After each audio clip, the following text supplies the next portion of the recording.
Price Lord. வந்திருக்கிற யாவரும் இயேசு கிறிஸ்துவின் நாமத்தில் உங்களை வாழ்த்துகிறேன், வரவேற்கிறேன். அல்லேலூயா. ஃபெய்த் ஃபேமிலி சபையின் சார்பாக தொடர்ந்து விடுதலையின் சத்தியம் அப்படிங்கிற தலைப்பில் உங்கள் மத்தியில் நான் தேவனுடைய வார்த்தைகளை பகிர்ந்து கொள்ளுன்றிருக்கேன். விடுதலையின் சத்தியம். ஸோ அதுக்கு ஒரு மூல வசனத்தை நான் எடுத்து பயன்படுத்துகிறேன். எல்லாரும் திருப்பிக் கொள்ளுங்க. யோவான் 8:32. சத்தியத்தையும் அறிவீர்கள், சத்தியம் உங்களை விடுதலையாக்கும் என்றார். சத்தியத்தை அறிவீர்கள், சத்தியம் உங்களை விடுதலையாக்கும். மறுபடி சொல்லுங்க. சத்தியத்தை அறிவீர்கள், சத்தியம் உங்களை, சத்தியத்தை அறிவீர்கள், சத்தியம். இப்போ எது விடுதலையாக்கும்? நம்மளை விடுதலை வந்தோடனே என்ன ஆகும்? வாழ்வு வந்துடும் இல்லையா? அப்போ எதை அறியணும்? சத்தியத்தை அறிவீர்கள், சத்தியமே உங்களை விடுதலை ஆக்கும். ஹல்லேலூயா. ஸோ இதில் நான் நிறைய இந்த புது உடன்படிக்கையின்படியான சத்தியங்களை கொஞ்சம் விரிவாக நான் இதில் பார்க்கலான்னு நினைக்கிறேன். ஹல்லேலூயா. திருப்பிக் கொள்ளுங்க. எபிரேயர் 9:15 வசனத்திலிருந்து. ஆகையால் முதலாம் உடன்படிக்கையின் காலத்திலே நடந்த அக்கிரமங்களை நிவர்த்தி செய்யும் பொருட்டு அவர் மரணமடைந்து அழைக்கப்பட்டவர் வாக்குத்தத்தம் பண்ணப்பட்ட நித்திய சுதந்திரத்தை அடைந்து கொள்வதற்காக புது உடன்படிக்கையின் மத்தியஸ்தராய் இருக்கிறார்.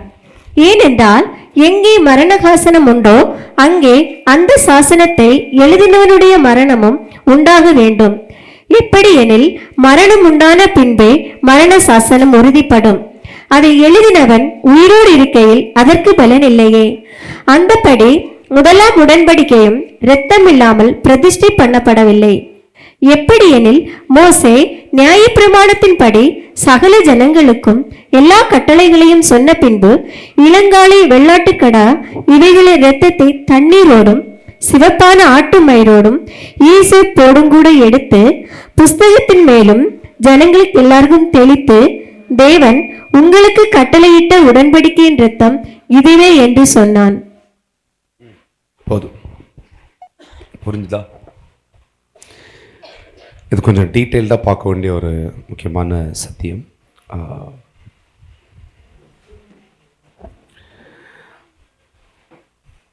மறுபடியும் சொல்லுங்கள். சத்தியத்தை அறிவீர்கள், சத்தியமே உங்களை விடுதலையாக்கும். அப்போ நம்ம வாழ்க்கையில் விடுதலை ரொம்ப முக்கியம். விடுதலையோடு வாழ்வது தான் தேவனுடைய திட்டம். அப்போ அந்த விடுதலையோடு வாழ்வதற்கு இந்த பூமிக்கு நம்ம ஏன் வந்தோம், எதுக்கு வந்தோம், தேவன் நமக்கு என்னத்துக்கு அழைச்சிட்டு வந்தார், மனுஷனுடைய வாழ்க்கைனா என்ன, மனுஷனை தேவன் எதற்கு கொண்டு வந்தார், இது எல்லாவற்றையுமே நம்ம அறிய வேண்டிய ஒரு அவசியம் இருக்கிறது. ஆக சத்தியத்தை அறியும் பொழுது தான் நம்ம விடுதலையாக்கப்படுவோம். நிறைய பேர் தவறாக சொல்லிட்டாங்க. நல்லா ஜெபிச்சா என்ன செய்யும்? விடுதலை வந்துடும். நல்ல முகங்குப்புற விழுந்து ஐயோ அம்மானு கத்துனா கடவுள் பார்த்து ஏதாவது செஞ்சுருவார் அப்படின்லாம் நிறைய பேர் நம்பினாங்க. இன்னும் கூட நிறைய பேர் நம்பிக்கொண்டிருக்கலாம், இருக்கிறாங்க. ஆண்டவர்கிட்ட கெஞ்சி கேட்டால் ஆண்டவர் ஏதாவது கொடுத்துருவார். ஆண்டவர் சமூகத்திலே அழுதால் ஆண்டவர் மனம் இறங்குவார். இதெல்லாம் தான் சொல்லிக் கொடுக்கப்பட்டது. ஆனால் நீங்கள் அழுகிறதுனா, நிறைய பேர் சொல்லவங்கெல்லாம் அழுகிறதுனா டப்புன்னு அழுதுருவாங்க. எப்படி? டப்புன்னு அழுதுருவாங்க பாருங்கள். அப்போது அழாமல் ஒருத்தன் இருக்கிறான், அப்போ அவனுக்கு ஒன்றும் கிடைக்காதா? அப்போ என்ன விஷயம் அப்படின்னா, பைபிள் ரொம்ப தெளிவாக சொல்லுது, விசுவாசிக்கிறவனால் எல்லாம் கூடும். விசுவாசம் இல்லாமல் நீ செய்வது ஒன்றுமே வாய்க்காது, ஒன்றுமே இல்லை. விசுவாசம் இல்லாமல் தேவனை பிரியப்படுத்த முடியாதுன்னு இருக்குது. விசுவாசம் இல்லாமல் ப்ளீஸ் பண்ண முடியாதான். ஆங்கிலத்தில் தான் அதுக்கு கரெக்டாக சொல்லியிருக்கு. ப்ளீஸ் பண்ண முடியாது, அவர்கிட்ட போய் கேட்க முடியாது. நீங்கள் ஒரு கடையில் போய் சாமான்லாம் வாங்கணும் அப்படின்னா கண்டிப்பாக அதுக்கு தேவை பணம். உங்களுக்கு தேவைகள் இதெல்லாம் வாங்கணும் அப்படின்னு உங்களுக்கு ஆசை இருந்தாலும் உங்கள்கிட்ட எவ்வளோ பணம் இருக்கோ அதுக்கு தான் நீங்கள் பொருளை வாங்க முடியும். எப்படியோ உங்கள் விசுவாசம் எவ்வளவோ அவ்வளவுதான் நீங்கள் தேவனிடத்தில் ஒன்றை பெற்றுக்கொள்ள முடியும். அதனால தான் நம்ம என்ன செய்கிறோம்னா சத்தியத்தை நல்லா போதிக்கிறோம். ஏன்னா விசுவாசம் எப்படி வரும்? விசுவாசம் சத்தியத்தை அறிகிறதுனால் வரும். விசுவாசம் கேள்வினால் வரும். கேள்வி தேவனுடைய வசனத்திலிருந்து வரும் அப்படின்றது. அப்போ நம்ம தேவ வசனத்தை நிறைய கற்றுக்கொள்ள வேண்டிய அவசியம் இருக்கிறது. ஹல்லேலூயா. தேவ வசனத்தை அதிகமாய் கற்றுக்கொள்ள வேண்டிய அவசியம் இருக்கிறது. ஹல்லேலூயா. இப்போ நிறைய பேர் வந்த உடனே சர்ச்சில் வந்தோடனே நிஜமாக வந்தாச்சு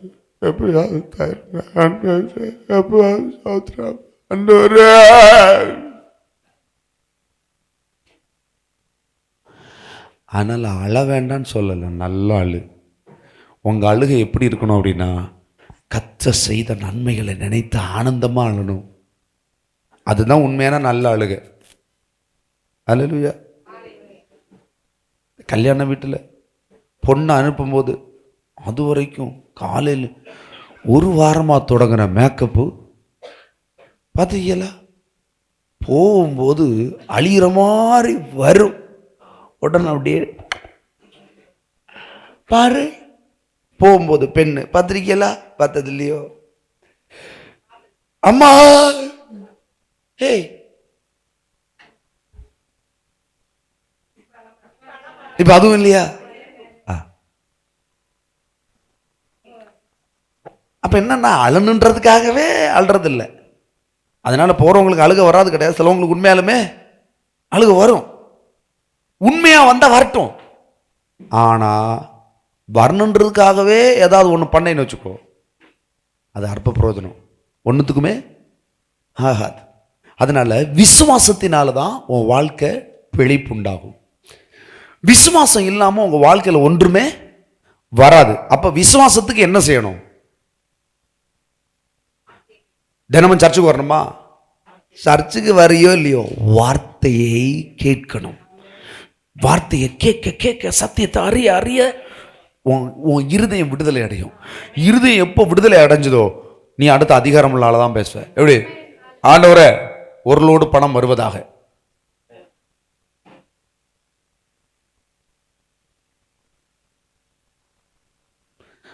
ஒரு லோடு மணல் இறக்குறதுக்கு பணம் வருவதாகன்னு கேட்காதீங்க. வீடு கட்டுறவங்க என்னது வீட்டை கட்டுறதுக்கு ஒரு லோடு பணம் தாங்கப்பா அப்படின்னு கேட்கணும். இது நான் ஜோக்கா சொல்லலை. உண்மையிலேயே சத்தியத்தை நீங்கள் அறிஞ்சிங்கன்னா உங்களுடைய இருதயம் இருக்குல்ல, அதெல்லாம் நீங்கள் பெருசாயிரும். ராஜா வீட்டு பிள்ளை அரண்மனையில் வாழ்கிற பிள்ளைக்கு உலகம் தெரிய வேண்டிய அவசியமே கிடையாது. அரண்மனையில் பார்த்து பார்த்து பார்த்து தங்கம் வெள்ளி பொண்ணு அங்கே இருக்கிற மரியாதை இதெல்லாம் பார்த்து பார்த்து எல்லாத்தையும் அறிஞ்ச பிறகு அவன் வெளியில் வரும்போ இப்படி இருக்க மாட்டான். உள்ளேயே இப்படி இருப்பான், வெளியே வரும்போ வேற லெவலுக்கு இருப்பான். ஹல்லேலூயா. அந்த லெவலே பாருங்களேன். அந்த வெளியே வந்தால் எப்படி வருவான்? அதிகாரத்தோடு வருவான். எப்படி? அது அங்கே இருக்க கடவுது. அப்படிதானே? அரசன்லாம் இப்படி பார்த்துருக்கீங்க.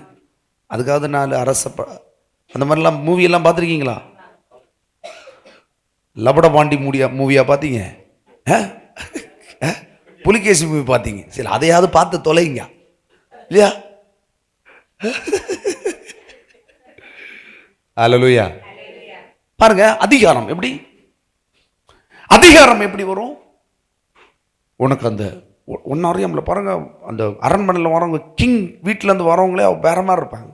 அவங்களுக்கு புரியுதா? அதனால வந்து கைண்ட்னஸ் வேணும், அது ரொம்ப முக்கியம். ஆனால் அந்த ராஜா வீட்டு பிள்ளை ராஜாவோட பயங்கரமாக இருப்பான். பார்த்துருக்கா?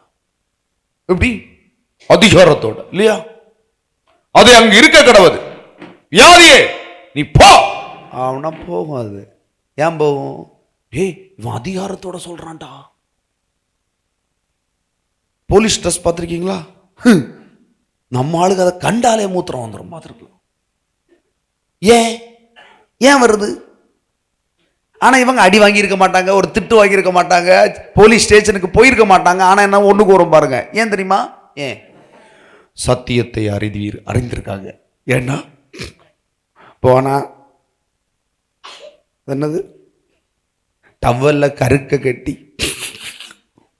முதுகுல குத்து குத்துன்னு குத்துவாங்களாம். கருக்கா,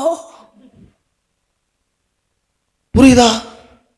இவங்க எள்ளு போலதான் பார்த்துருப்பாங்க, கருக்க மட்டும் தான் பார்த்துருப்பாங்க. ஆனா டவல்ல கட்டி அடிக்கிறத பார்க்கவே செய்யல. ஆனா கேள்விப்பட்டாங்க. பார்த்தியா, இருக்கீங்களா இல்லையா? இப்படிதான் அடிப்பாங்கன்னு கேள்விப்பட்டிருப்பாங்க. இல்லைன்னா அதுக்கேற்ற மாதிரி கேடு கட்ட 4 சினிமாவை பார்த்துருப்பாங்க. பாருங்க, பார்த்ததுனால என்னவோ ஒரு பீதி வருதா, பயம் வருதா? ஆனா ராஜாக்கு என்ன வரும்? அவன் தான் ரூலே. ஒருத்தனை வெட்டறனா வெட்டுவான் இல்லையா? அதனால நீங்க எல்லாம் ராஜாக்கள் தான். அதனால போய் 4 பேர் வெட்டு, அப்படி இல்லை. பிசாசை வெட்டணும். உங்களுக்கு விரோதமான கிரியைகளை வெட்டி எறியணும். அதுக்கு உங்களுக்கு ஆவிக்குரிய கிரீடம், ஆவி என்னும் அச்சாரத்தை கர்த்தர் உங்களுக்கு கொடுத்திருக்கிறார். இது தெரிஞ்சுன்னா வியாதியை நீங்க ஹேண்டில் பண்றது, பிரச்சனையை ஹேண்டில் பண்றது, தரித்திரத்தை ஹேண்டில் பண்றது, குறைவை ஹேண்டில் பண்றதெல்லாம் வேற மாதிரி இருக்கும், அதிகாரத்தோடு. ஹல்லேலூயா. இது வேணும்னா என்னத்துக்கு வரணும்? எங்க வரணும்? சர்ச்சுக்கு வரணும். சர்ச்சுக்கு வந்தா பத்தாது, என்ன செய்யணும்? சத்தியத்தை அறிந்து கொண்டே இருக்கணும். வார்த்தையை உள்ள வாங்கி வாங்கி வாங்கி இருக்கணும். அடுத்து உள்ள இருக்கிற மனுஷன் ராஜா ஆயிரும். வெளியே போகும்போது நீ விலகுன்னே சொல்லண்டா, ஆட்டோமேட்டிக்கா என்ன செய்யும்? Yes, it's happen. உனக்குள்ள இருக்கிறவர் பெருசாகும் போது வெளியில இருக்கிறதெல்லாம் உன்னை பார்த்தோன்னே ஓடும். ஹல்லேலூயா. பிசாசெல்லாம் உன்னை கண்டோன்னே ஏன் ஓடுது? ஒரு தேசத்திலே ஓடிடும். ஏசப்பா வந்து அந்த லேகியோன் பிசாசு இருந்த ஊர்ல இறங்கப்போ அந்த ஊரே கலங்குச்சது, காதி கலங்குச்சது. புரிஞ்சுதா? லேகியன் பிசாசு இருந்துன்னா உள்ள என்ன பிசாசு இருந்திருக்கும்? உள்ள இருந்திருக்குமா இல்லையா? மெயின் பிசாசு அடிச்ச பிறகு குட்டி பிசாசு எல்லாம் துரத்தி விட்டாங்க. யார துரத்தி விட்டாங்க? ஆண்டவரையே துரத்தி விட்டாங்க. ஏன்னா அந்த மெயின் பிசாசை விரட்டினோடனே உள்ள இருக்கிற குட்டி பிசாசுகள்லாம் இனி நம்மளையும் போட்டு கறக்கி அடிப்பாரோ, அப்படி ஒரு பயம் வந்துருச்சு. ஆனா தேவன் யாரை தொட்டாரோ அவன் அங்க பாஸ்டரே ஆனான். ஹல்லேலூயா. கர்த்தருடைய ஆவி எங்கேயோ அங்க அவனை ராஜா ஆக்கி விட்டார். அவரு அந்த லேகியோன் பிசாசு பிடிச்சிருந்த அவனை ஆண்டவர்னு செஞ்சுட்டாரு, அனாயிட் பண்ணி ராஜா ஆக்கி விட்டார். போ. ஹல்லேலூயா,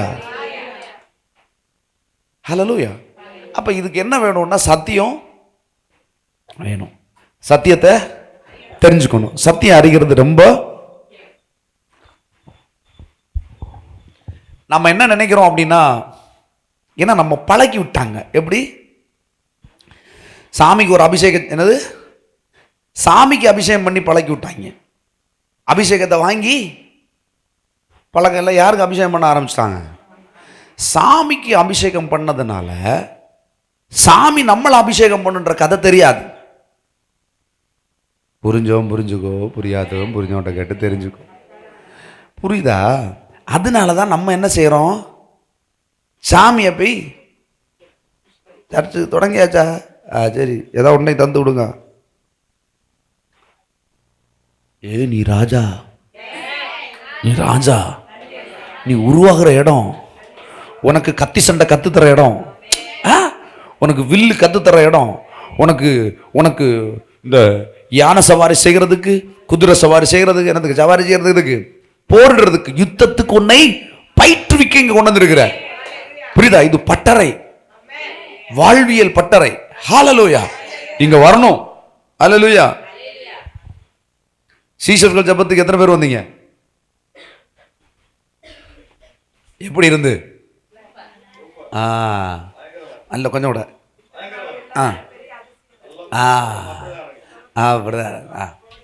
எல்லாம் அசூயை பிடிச்சு எல்லாம் இனி எல்லாம் இப்படிதான், எல்லாம் அசூயை பிடிக்குது.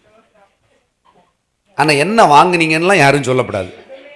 என்ன வாங்குறீங்கன்னு மட்டும் ஹைலி ப்ரொடெக்டட். நீங்க திளிர்த்து கனி கொடுத்து அப்படி ஓங்கி நிற்கும் போது, ஹல்லேலூயா, வேணுமென்ற சக்கை வேரிலும் குறுக்குமாம், பைபிள் சொல்லல, உங்க முற்பிதாக்கள் சொல்றாங்க. அல்லேலூயா. ட்ரெயினை பிடிக்கிறதுக்கு கரெக்டாக 5 மணிக்குன்னா 4:30 போய் உட்காந்துருக்கிற, ஃப்ளைட்டை பிடிக்கிறதுக்குன்னா இன்டர்நேஷ்னல் ஃப்ளைட்டுக்கு நீ 3 மணி நேரத்துக்கு முன்னாடி ஏர்போர்ட்டுக்குள்ளே போகணுன்னு சொன்னால் கரெக்டாக 3 மணி நேரத்துக்குள்ளாடி போய் நிற்கிற. நீ வந்து டொமஸ்டிக் ஃப்ளைட்டை பிடிக்கணும்னா 1 மணி நேரத்துக்கு முன்னாடி நீ வந்து ஏர்போர்ட்டுக்குள்ளே வரலன்னா உன்னை உள்ளே ஏற்ற மாட்டான், அப்படியே ரிஜெக்ட் பண்ணி விடுவான். அது உனக்கு தெரிஞ்சு நீ முன்னாடியே போய் உட்காந்துருக்கிற. அவர் சமூகத்தில் மட்டும் ஏன் உன்னை ஏர்போர்ட்ல ராஜா ஆக்குறதுக்கு, உன்னை முழு உலகத்துக்கு ராஜா ஆக்குற இடம் தான் பட்டறை. Come to this place first. Your first preference is here. Hallelujah. There is no reason. God wants come. வார டைம்ல எங்க ஆராதனை நடத்துன்னு வச்சுக்கோ, ஃபெய்த் ஃபேமிலியில் இருப்பார். நான் சொல்லுவேன், பாஸ்டர் ஆண்டவரே கருங்கல்லேருந்து 2 பேர் வரல, பேங்கோட்லேருந்து 3 பேர் வரல, திருவட்டார்லேருந்து 2 பேர் வரல அப்படின்னு சொன்னால், வராதவங்களே இருக்கட்டும் மகனே, உன் கூட இருக்கிறவங்களெல்லாம் நான் அழைத்து செல்கிறேன். அப்போ மற்றவர்களெல்லாம் ஆமாம், இங்கே ஒருத்தன் இருக்கானே 7 வருஷம் உங்களை நசுக்கு நசுக்கென்று நசுக்க. எஸ், அந்த 7 வருஷம் எப்படி இருக்கு இல்லையா? 3.5 வருஷம் உபத்திர காலம், 3 வருஷம் மகா உத்தர காலம். கெட்டிக்காரங்க என்ன சொல்லுங்க? அப்ப நீங்க வாங்க அங்க. என்ன சர்ச்சுக்கே வராம பிஸியா இருக்கீங்க, ஆண்டோடைய சமூகத்துக்கே வராத நீ செழிப்பா இருக்கிறேன்னா, you have the strong faith. That's why you are keep the time. அந்த கொடிய காலத்துல உன் விசுவாசம் பரீட்சை பண்ண முடியும். அவன் இருக்க மாட்டாரு, அவன் இருக்க மாட்டாரு. நீ தான் என்ன செய்யணும்?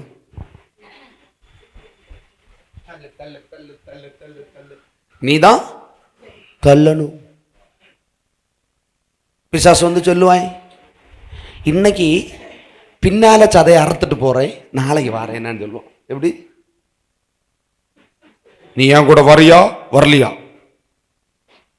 நான் வரமாட்டேன். ஓ அப்படியா? ஒன்றும் சொல்ல மாட்டேன். அப்போ உனக்கு பின்னால இங்கே ஒரு இந்த ப்ளவுஸ் மாதிரி ஒரு கட்டத்தில் சதையை ஜன்னல் வைக்க கணக்கு பண்ணி அறுத்துட்டு போகிறேன்.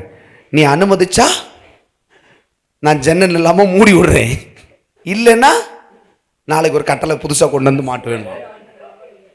அப்போ தெரியும் உன் விசுவாசம். அல்லேலூயா. மணவாளன் வரும்பொழுது மணவாட்டியாகிய சபை ஆயத்தப்படணும்.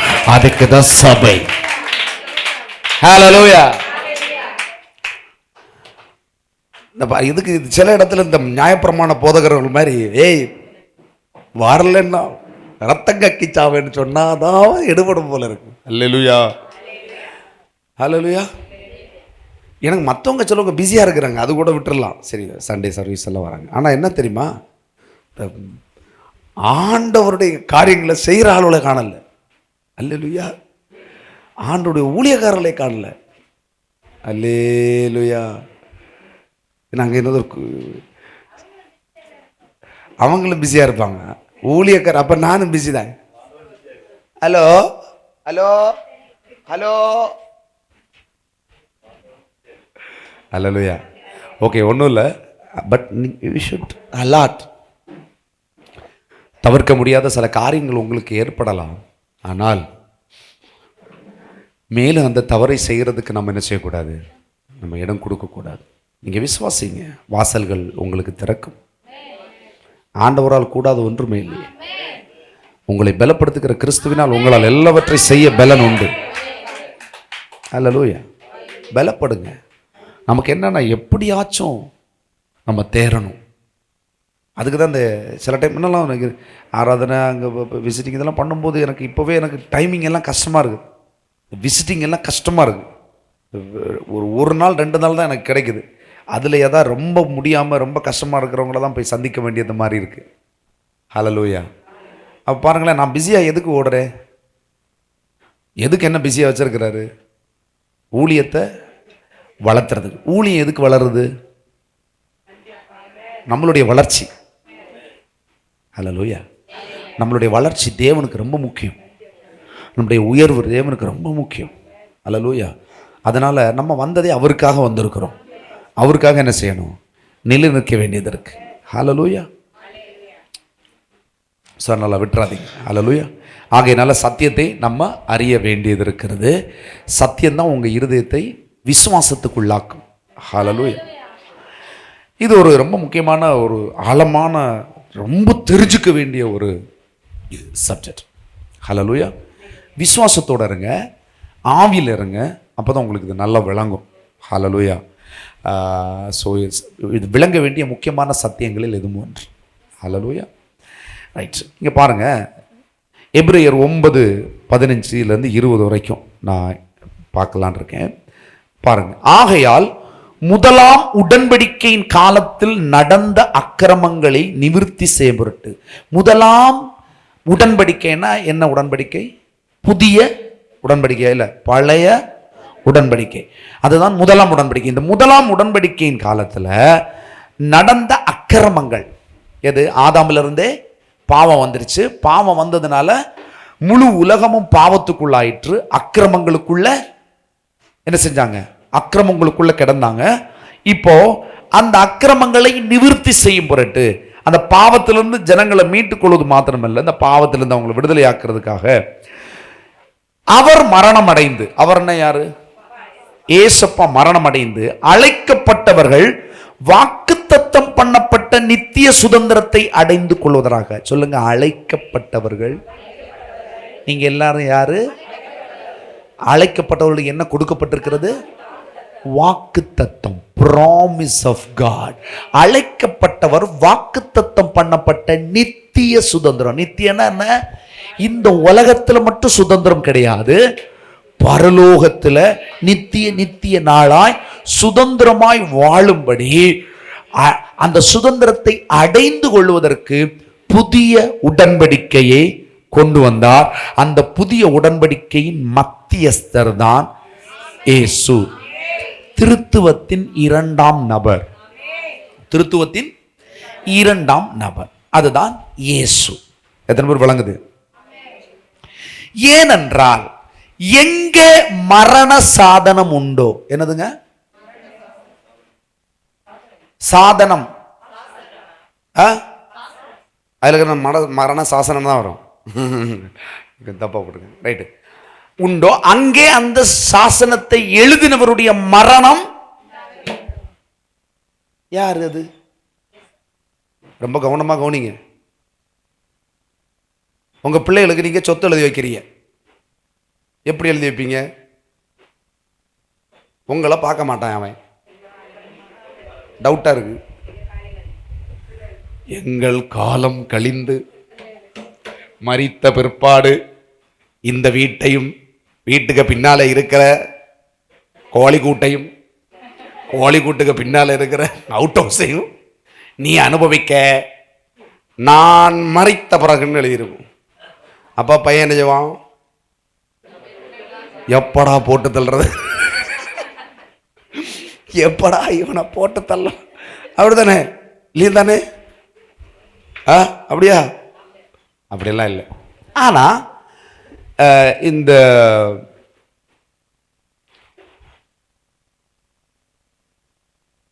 அதை தான் நம்ம சொல்றோம் உயில்னு சொல்றோம் இல்லையா? உயில். உயில்னா தமிழ் வார்த்தை கிடையாது, அது கிரேக்க பதம். உடன்படிக்கை, அதாவது உடன்படிக்கைக்கு பேர் தான் உயில். கிரேக்க மொழியில் உயில்னு சொல்லுவாங்க. உயில் அல்லது ஏற்பாடு, கவனன்ட். கவனன்ட்னு சொல்லுவோம். இங்கிலீஷில் கவனன்ட். கிரேக்க பதத்தில் உயில் அப்படின்னுவோம். அந்த உயில், நம்ம எல்லாம் உயில் உயில்னு சொல்லுவோம் இல்லையா? அந்த உயில் வந்து கிரேக்க பதம். ஸோ ஒருத்தன் உடன்படிக்கை செஞ்சிருக்கிறான். கவனமா கவனிங்க. அப்ப பிள்ளைக்கு உடன்படிக்கை செஞ்சிருக்காரு. என்னது? நீ எல்லாவற்றிலும் வாழ்ந்து சுகமாயிருப்பாய், நீ செய்வதெல்லாம் வாய்க்கும். ஆபிரகாமுக்கு கர்த்தர் அந்த வாக்குத்தத்தத்தை கொடுத்தார். ஆதாமில இருந்தே கொடுத்து வர்றார். அப்ப இந்த வாக்குத்தத்தை எல்லாத்தையும் நம்ம வாழ்க்கையில வந்து பலிக்கும்படி திருத்துவத்தின் இரண்டாம் நபர் ஆகிய இயேசுதான் இந்த உயில் பத்திரத்தை எழுதினார். யார் எழுதினது? யார் இந்த பத்திரத்துக்கு சொந்தக்காரர்? சொத்துக்கு எல்லாம் சொந்தக்காரர் யாரு? இயேசு. இந்த முழு உலகத்துக்கு சொந்தக்காரர் யாரு? உண்டானதெல்லாம் அவரால் அன்றி உண்டாகல, அவரால் அன்றி அவருக்கென்றும் உருவாச்சு அப்படின்னு இருக்கு இல்லையா? அப்ப எல்லாத்தையும் உருவாக்கினவர் யாரு? வானத்தை உண்டாக்கினவர் யாரு? அப்ப பிதாவானவர் என்ன செஞ்சுட்டு இருந்தாரு? அவர் தூங்கிட்டு இருந்தார். அந்த வேலையில இவர் அறியாம செய்து விட்டார். அப்படியா? பிதா குமாரன் பரிசுத்தாவி ஒன்றுதான். ஆனா பிதா குமாரனை கொண்டுதான் எல்லாவற்றையும் என்ன செஞ்சிருக்கிறாரு. அதனால மூன்று தான், மூன்று பரிணாமங்களானாலும் அது ஒன்று. ஹல்லேலூயா. இப்ப நம்மளோட வாசம் பண்ணி கொண்டிருக்கிற பரிசுத்த ஆவியானவர் யாரு? பிதாவின் ஆவி, குமாரனுடைய ஆவி, பரிசுத்த ஆவி. இப்ப நம்மளோட வாசம் பண்ணி கொண்டிருக்கிறது, சத்தியத்தை நமக்கு சொல்லி தருது, இதெல்லாமே யாரு? பரிசுத்த ஆவி. அப்போ இந்த குமாரனாகிய தெய்வம் பாவத்தில் விழுந்து கிடந்த, பாவத்தில் ஒரு மனுஷன் இருக்கிறானாலே அவனுக்கு ஆசீர்வாதம் இருக்காது. எப்படி? எந்த ஆசீர்வாதம் இருக்காதுன்னா தேவனுடைய ஆசீர்வாதம் இருக்காது. பாதுகாப்பு, சேஃப்டி, பெருக்கம், கண் இமைக்குள்ளடி சூப்பர் ஸ்டார் ஆகிறது. ஒரு செகண்ட்ல என்ன செய்யும்? ஏங்க, வானம் எப்படி உண்டாச்சு? வானம் உண்டாக காட்டா பார்த்து எத்தனை செகண்ட் எடுத்திருப்பாரு ஆண்டவர் பேசுறதுக்கு? உண்டாச்சா? வெளிச்சம் உண்டாக கடவுள்னு சொன்னாருங்க. சந்திரன், சூரியன், நட்சத்திரம் எல்லா ஐட்டம் உருவாச்சு ஒரு செகண்ட்ல. சூரியனுக்கு போயிருக்கீங்களா? யாராச்சும் நட்சத்திரத்துக்கு போயிருக்கீங்களா? சரி, போனது இல்லையா? இப்போ ஒரு வருஷத்துக்கு ஒரு வாட்டி போற மாதிரி ஒரு டூர் வச்சிருக்காங்க. எத்தனை பேருக்கு விருப்பம் நட்சத்திரத்துக்குள்ள போறதுக்கு? அல்லேலூயா. கிறுக்கனா இருப்பானோ?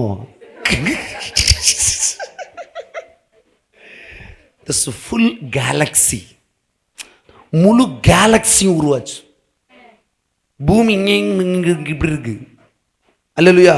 பூமியோட பல மடங்கு பெருசு எது? நட்சத்திரம் பயங்கர பெருசு. முழு கேலக்சி, அதுக்குள்ள இருக்கிற நட்சத்திரம், ஒரு நட்சத்திரமே பூமியோட பெருசுன்றாங்க. ஒரு வானம் உண்டாக கடவுனாரு பாருங்க. வானத்துல இருக்கிற எல்லா நட்சத்திரம் எல்லாம் ஒரு செகண்ட்ல.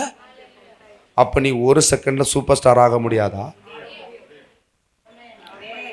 இப்படி ஆக்குறதுக்கு தான் உன்னை ஒரு செகண்ட்ல, ஒரே நாள்ல உன்னை உயர்த்துறதுக்கு, உன் சூழலை மாற்றுறதுக்கு, பளிச்சுன்னு உன் இருளை ஒரே செகண்ட்ல மாத்துறதுக்கு தான் தேவன் மனுஷனுக்கு பேர்ல வாக்குத்தத்தம் பண்ணினார்.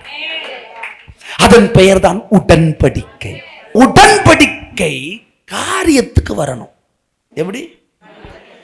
ஏன்னா இங்க ஏற்கனவே ஆதாம்ன்ற ஒரு நல்ல ஆளு பாவத்துக்குள்ள உலகத்தை கொண்டு வந்துட்டார் இல்லையா? பாவம் வந்ததுனால தேவனிடத்தில் இருந்த ஆசீர்வாதங்கள் மனுஷனுக்கு வர முடியாமல் இருந்தது.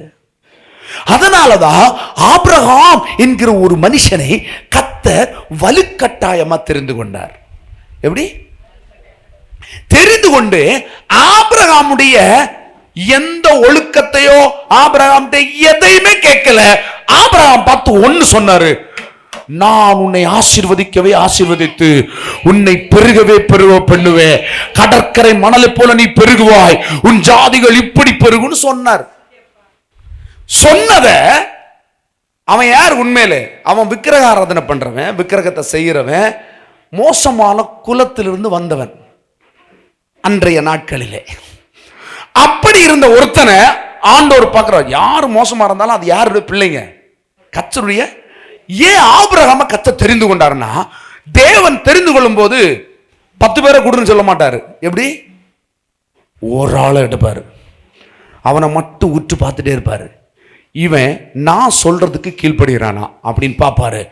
அவன் கீழ்ப்படிஞ்சா மட்டும் போதும். எப்படி? அவன் தலைமுறையை ஆசிச்சிருவார்.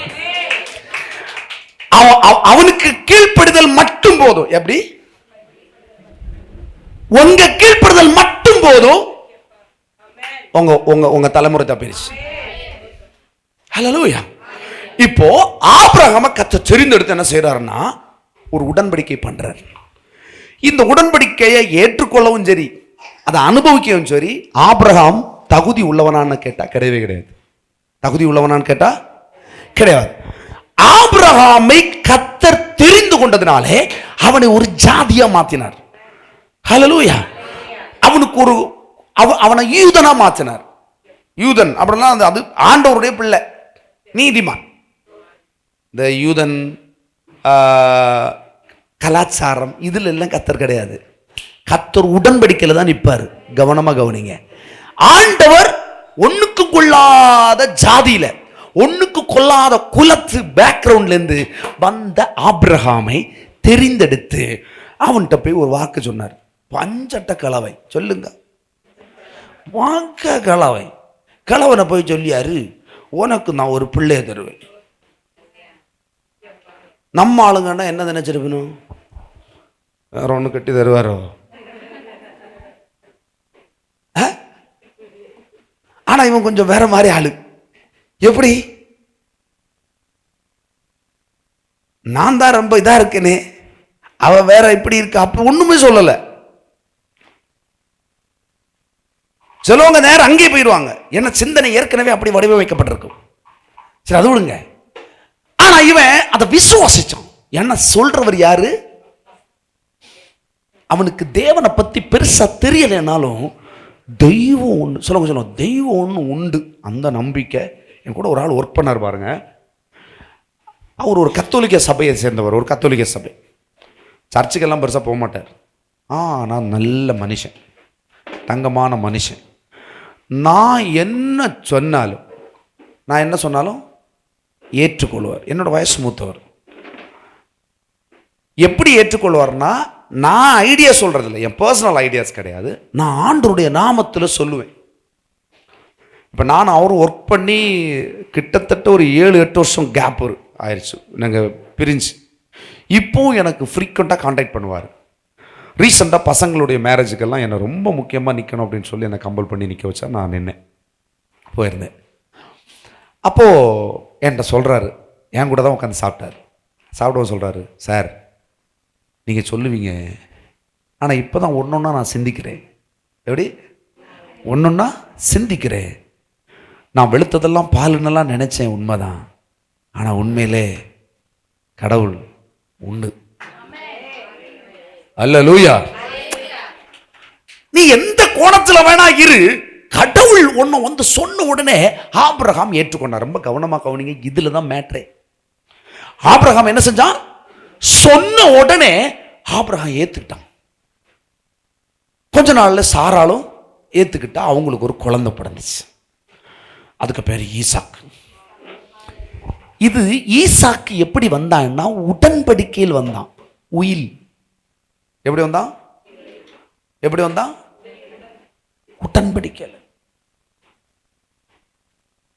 அவன் உயில், அவனுக்கு தேவன் சொன்ன வாக்கின்படி ஈசாக்கு கர்த்தர் கொடுத்தார். அடுத்து ஈசாக்குல இருந்து யாக்கோபு அப்படிலாம் போயிருது. தலைமுறை வருது. இயேசு கிறிஸ்து கூட அதுல தான், அந்த தலைமுறையில் தான் பிறந்து வர்றார். இங்க என்ன சப்ஜெக்ட்னா, உயில் வேற.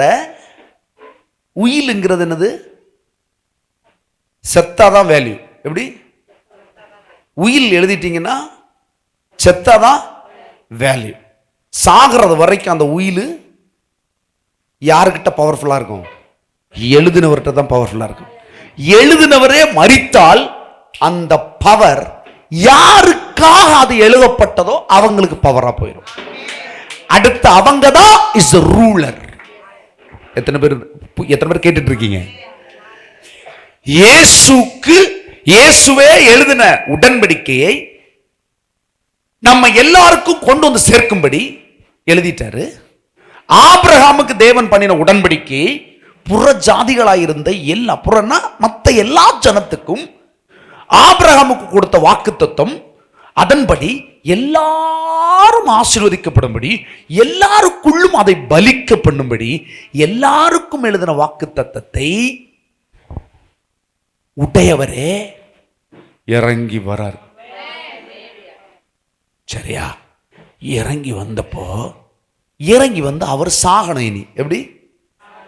எழுதின ஆளு செத்து போடும். செத்தாதான் உயிலுக்கு பவர். இப்ப இந்த வசனத்தை படிக்க. ஆகையால் முதலாம் உடன்படிக்கையின் காலத்தில் நடந்த அக்கிரமங்களை நிவிர்த்தி செய்யும்படி, அதை ஒன்றுமில்லாமல் பண்ணும்படி, அதை வந்து கிளியர் பண்ணும்படி, அந்த கேஸை முடிக்கும்படி அவர் மரணம் அடைந்து அழைக்கப்பட்டவர்கள் நம்ம எல்லாரும் வாக்குத்தத்தம் பண்ணப்பட்ட நித்திய சுதந்திரத்தை அடைந்து கொள்வதற்கு புதிய உடன்படிக்கைன்னு ஒன்று செஞ்சார். என்ன பண்ணாரு? அந்த புதிய உடன்படிக்கை தான் இயேசு. நியூ கவர்னன்ட் அப்படின்னாலே கிறிஸ்துன்னு அர்த்தம். ஹல்லேலூயா. புதிய உடன்படிக்கை. நம்ம எல்லாம் எந்த சபை? புது உடன்படிக்கை சபை. ஹல்லேலூயா. சிலவங்க புதிய உடன்படிக்கையில தான் இருக்கிறாங்க, ஆனா சபை எங்க இருக்கும்? அங்க போய் தேடிட்டு இருப்பாங்க. வலப்பக்கம் போன்னு சொன்னா நம்ம ஆளுங்க எங்க தேடுவாங்க? ஒன்னும் காணதில்லை, காணாது. வரும் வரும்னு சொல்லணும், வரல. எங்க வருமோ அங்கதான் நீ என்ன செய்யணும்? நோக்கி பார்க்கணும். ஹல்லேலூயா. அவர்கள் அவரை நோக்கி பார்த்தார்கள், அவர் முகங்கள் பிரகாசம் அடைந்தது. நீ போய் ஆபிரகாமை நோக்கி பார்த்தா வராது. ஆபிரகாமுக்கு பண்ணின உடன்படிக்கையை கொண்டு வந்து நான் தான் இதை எழுதினேன், இப்ப இது உனக்கு சொந்தம்னு சொன்னார்ல, அவர் சொல்லிட்டு செத்து போயிட்டார். உன் பேர்ல இப்ப அது பவர் ஆகி கிடக்கு. டாக்குமெண்ட் பல வருஷம், 2000 சில்லற வருஷமா அந்த அந்த அந்த அந்த அழுக்கு பிடிச்ச அந்த ரெஜிஸ்டர் ஆபீஸுக்குள்ள, ரெஜிஸ்டர் ஆபீஸ் அழுக்காவல, டாக்குமெண்ட் அந்த அழுக்கு பிடிச்ச இடத்துல இருக்கு. 2025 வருஷமா. போய் பாப்பியலா? பார்த்துட்டு இருக்கீங்க. இப்போ ஃபுல்லாக அந்த டாக்குமெண்ட் மொத்தமாக கவர் பண்ணிடணும். அல்லேலூயா. சிலவங்க டாக்குமெண்ட்டை வாங்கியிருப்பாங்க, டாக்குமெண்ட் அப்படியே இருக்கும், பத்திரமா வச்சிருப்பாங்க, சேஃப்டியா இருக்கும். சிலர் டாக்குமெண்ட் இங்கே தான் வச்சேன், நேராச்ச காலத்தை இது ஒரு பிரச்சனை ஆயிடுச்சு. எங்க ஞாராஜ் ஆகும்போது இந்த டாக்குமெண்ட்டுக்கு ஒரு பிரச்சனை வரும். வந்த உடனே இங்க வந்துட்டு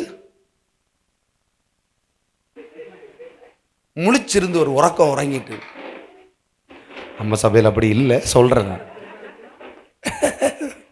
ஹல்லேலூயா.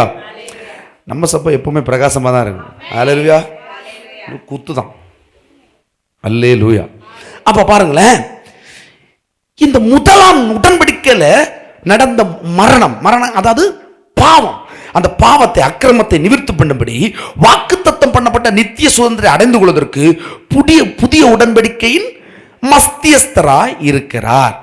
ஏனென்றால் எங்கே மரண சாசனம் உண்டோ அங்கே அந்த சாசனத்தை எழுதினவருடைய மரணம் உண்டாக வேண்டும். 16 சொல். எப்படி எனில் மரணம் உண்டான பின்பே மரண சாசனம் உறுதிப்படும். அதை எழுதினவன் உயிரோடு இருக்கையில் அதற்கு பலன் இல்லை. அந்தபடி முதலாம் உடன்படிக்கை இரத்தம் இல்லாமல் பிரதிஷ்டை பண்ணப்படவில்லை. முதலாம் உடன்படிக்கையில பாவம் மன்னிக்கப்பட்டது எப்படி? இரத்தம், ஆட்டுக்குட்டியின் இரத்தத்தை, ஆட்டை பலியிட்டு இரத்தத்தை தெளிச்சாங்க, அப்படிதானே? அது எப்படி தெளிச்சாங்க? அந்தபடி முதலாம் உடன்படிக்கை இரத்தம் எல்லாம் பிரதிஷ்டை பண்ணவில்லை. அப்படி இல்லை, மோசே நியாயப்பிரமாணத்தின்படி சகல ஜனங்களுக்குள்ளும் எல்லா கட்டளைகளையும் சொன்ன பின்பு, எல்லா ஜனங்களுக்கும் கட்டளைகளை எல்லாம் சொல்லி கொடுத்த பின்பு இளங்காளை, வெள்ளாட்டுக்கடாய் இவைகளின் இரத்தத்தை தண்ணீரோடும் சிவப்பான ஆட்டு மயிரோடும் ஈசோப்போடும் கூட எடுத்து புஸ்தகத்தின் மேலும் ஜனங்கள் எல்லாரும் மேலும் தெளித்து, தேவன் உங்களுக்கு கட்டளையிட்ட உடன்படிக்கையின் இரத்தம் இதுவே என்று சொன்னான். அப்ப எப்படி நடந்தது? பழைய உடன்படிக்கையில ஆட்டுக்கடாவை வெட்டி இரத்தத்தை எங்க தெளிச்சான்? பலிபீடத்தில் இருந்த புத்தகம்னா என்னது? நியாயப்பிரமாணம். நியாயப்பிரமாணத்திலையும் தெளிச்சு ஜனங்கள் மேலும் தெளிச்சான். தேவன் உங்களுக்கு கட்டளையிட்ட உடன்படிக்கை, அதாவது உயிலின் ரத்தம். என்னது? இப்ப இயேசு சாக போறாரு. இயேசு செத்தா உயில் பவர் ஆகும். அப்ப நியாயப்பிரமாணம் எப்படி பவர் ஆகும்? ஆட்டுக்குட்டியின் ரத்தத்தை தெளிக்கும் போது நியாயப்பிரமாணம் பவர் ஆகும். புரியுதா? அந்த அதிகாரத்தின்படி என்ன செய்வோம்? எத்தனை பேர் புரியுது? புரியணும். புரியலன்னா கேளுங்க. அல்லேலூயா. எழுதினவன் சாவணும். அப்ப பழைய உடன்படிக்கையில செத்தது யாரு? ஆட்டுக்குட்டி செத்து இல்லையா? எழுதினது யாரு? ஆட்டுக்குட்டியா? ஆட்டுக்குட்டி ஆனவர் நிஜமா இப்பதான் இனிதான் மரிக்க போறாரு. ஆனா அங்க நிஜம் இல்ல, அது நிழல். இது நிஜம். நிழல் தான் பழைய உடன்படிக்கை. இந்த பழைய உடன்படிக்கையின் காலத்துல கர்த்தர் ஒரு உடன்படிக்கை. ஏன்னா இயேசு அப்ப வர முடியாது, இரட்சகர் வர முடியாது. காலம் நிறைவேறின பிறகுதான் அவர் இங்க வர முடியும். அப்ப காலம் நிறைவேறின பிறகு ஸ்திரீயின் வயிற்றில் பிறந்தவள் அப்படின்னு இருக்கு இல்லையா? இந்த காலம் வேற, இது புதிய உடன்படிக்கை. எழுதினவரே வந்ததுதான் இயேசு, வந்ததுதான் புதிய உடன்படிக்கை. அப்ப எழுதினவர் வர்றதுக்கு முன்னாடி உள்ள ஜனங்களுக்கு கர்த்தர் ஒரு மீட்பை கொடுக்கணும் இல்லையா? அப்போ அவனு தான் பண்ணானுங்க, ஆனா ஒரு மீட்பை கொடுக்கணும் இல்லையா? அப்போ அந்த மீட்புக்காக என்ன செய்யறாரு? தேவன் ஆட்டுக்குட்டி என்ன செய்யுங்க? பலியிட்டு உடன்படிக்கையை பேசுறாரு. 10 கற்பனைகள் அடங்கிய 600 உண்மைதானா? 613 உபகற்பனைகள் எல்லாத்தையும் சொல்லி கொடுத்துட்டு அதை எழுதி வைத்திருந்த கற்பலகையிலும் தடிச்சிட்டு இவங்க மேல தளிச்சிட்டு பாவக்கரை சொல்ல, தேவன் உங்களுக்கு கட்டளிட்ட உடன்படிக்கையின் ரத்தம் இதுவே என்று சொன்னார். அடுத்த வசனம் போடுங்க. முடிஞ்சதா?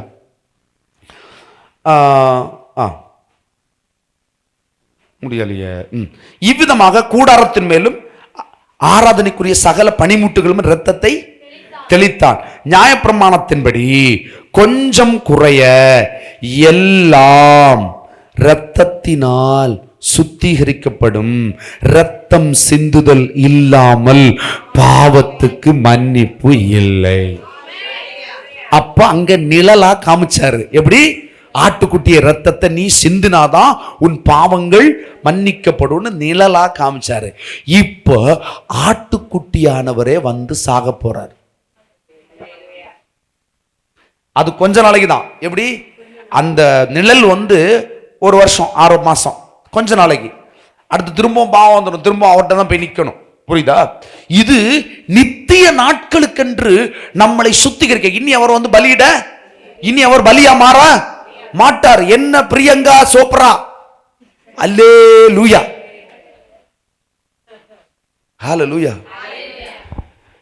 அப்போ பழைய உடன்படிக்கையில இயேசுவின் ரத்தம் சிந்தப்படல, இங்க ஆட்டுக்குட்டியின் ரத்தம் சிந்தப்படுகிறது, தளிக்கப்படுகிறது. அது எப்படி தளிக்கப்படுகிறது?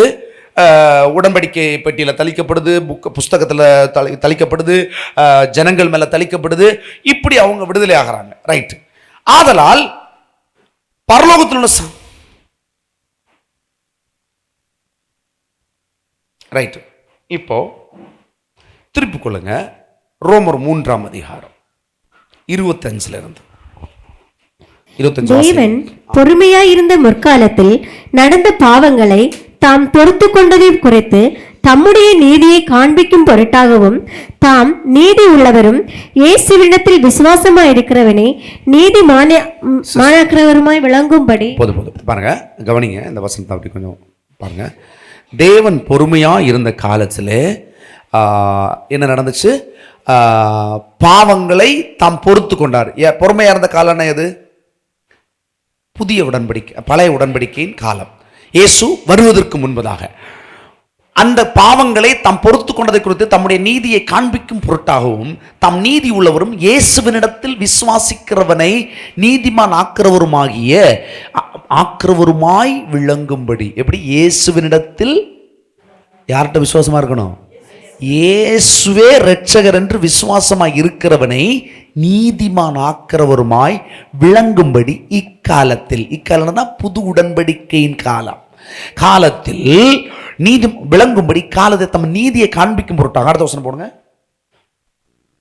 கிறிஸ்து இயேசுவினுடைய இரத்தத்தை பற்றும் விசுவாசத்தினாலே பலிக்கும் கிருபாதார பலியாக அவரை ஏற்படுத்தினார். யார் ஏற்படுத்தினரு?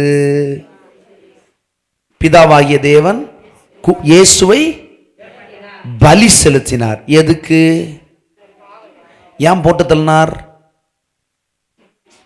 இப்படி எல்லாம் சொல்லும் போது புரியும். அதான் பிதா ஏன் குமாரனை போட்டு தள்ளினார்? உனக்கு மேல அந்த பாவம் வரப்படாது. இயேசு கிட்ட தான் எல்லாம் இருக்குதுன்னு சொல்லி. இப்போ பாருங்க, இயேசு வந்தாச்சு. கேட்டியா? ஐட்டம் எல்லாம் இவர்கிட்ட தான் இருக்கான். எப்படி எப்படி இவர் மட்டும் சத்தா எல்லாம் கிட்டுமா? கேட்டியா? சொர்ணாக்காலே கேட்டியா? எப்படி கொல்லுவது? எப்படி கொல்லுவது? ஐடியா போடுமா? போட மாட்டிய? இயேசு நீங்க பயங்கர பஞ்சத்தில் இறங்கி எல்லாம் நெஞ்சம் கூடக்க தள்ளி எல்லாம் இப்படி இருக்குதுன்னா இங்க இயேசு சரீரம் முழுவதும் தங்கத்தோடையும், அவருக்கு பின்னால தண்ணி. நீங்க தண்ணி கூட இல்லை உங்களுக்கு. எப்படி கவனிக்கிறீங்களா? தண்ணி கூட இல்லை. கொரோனாக்காலே நேற்று நான் சர்ச்சுக்கு போனேன். கேட்டியா? பானியா, எனக்கு கேட்க கூட காது உயின்னு சொல்லுது. சொல்லு. ஏன்னா ஒன்றும் தின்னல பார்த்துக்கா. 42 நாள் ஆச்சு தின்னு. உபாசம் இல்லை, இல்ல பஞ்சம். சொன்னாக்கால நேற்றுக்கு அந்த கியூபிலின்னு ஒரு பாஷை உண்டு இல்லையா,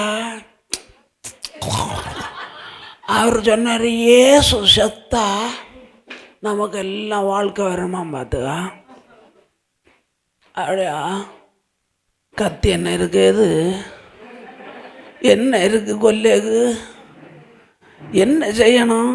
அவருக்கு ரத்தம் இந்த மண்ணில் விழணுமா? விழுந்தா நம்ம எல்லாருக்கும் அவர்கிட்ட இருக்க தங்கம் கிட்டும், அவர்கிட்ட இருக்க வெள்ளம் கிட்டும், அவர்கிட்ட இருக்க ஆசீர்வாதம் தான். பார்க்கலையா எவ்வளோ கொழுப்பு சிட்டி வந்து நிற்காரு? இந்த கொழுப்பு சிட்டி அவனை போட்டு தள்ளுறா. போட்டு தள்ளுனா நமக்கு எல்லாம் கிட்டுமா? அப்படியா? அப்படியா? திருவலை எடுத்துண்டு வா. ஐயோ, கிட்டுவதெல்லாம் எடுத்து ஒரே அடியா குத்தி கொல்லும். சாவணுமா? உடனே சாவணுமா? எப்படி உடனே சாவணுமான்னா நீ என்ன செய்வ? செஞ்சிருப்பியா இல்லையா? அதை ஒன்ன செய்ய விடல. என்ன மறுபடி நீ பாவியா மாறுவ.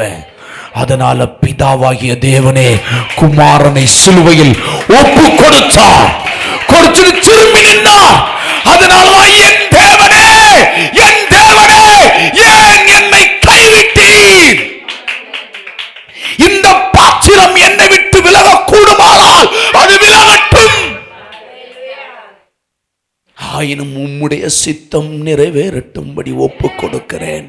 அப்படி ஒப்பு கொடுத்ததினாலதான் நீங்களும் நானும் இன்றைக்கு செழிப்பாய் இருக்கும்படி அந்த உயில் பத்திரம் எனக்கும் உனக்கும் பதிவானது.